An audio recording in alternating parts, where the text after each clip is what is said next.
Do a quick Google search for teacher jobs here in Michigan, and there are opportunities everywhere. We are still facing a tremendous shortage of educators, from teachers to school bus drivers and everyone in between, in districts across the state. Job posting after job posting after job posting.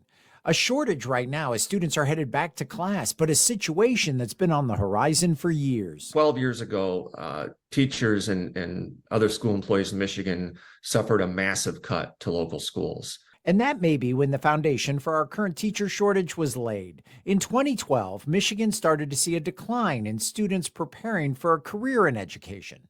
Just 5 years later, in 2017, a 50% drop in the number of students training to teach. Young people who were considering becoming teachers saw that. They saw that their own teachers were overworked, that they're overstressed, and sometimes they could see that they're underpaid. There were fewer college kids going into education, so it makes sense that today, 6 years later, there are fewer applicants for all those teaching jobs.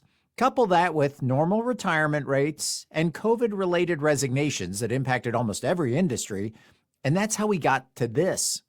But local superintendents and the Michigan Education Association believe we may be turning a corner. We are seeing progress.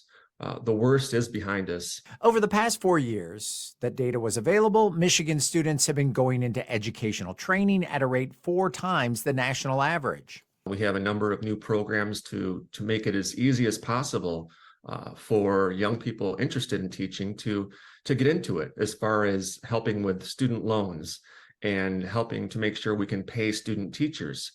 So we have a lot of programs in place to try to attract more people into the field, but it is going to take time.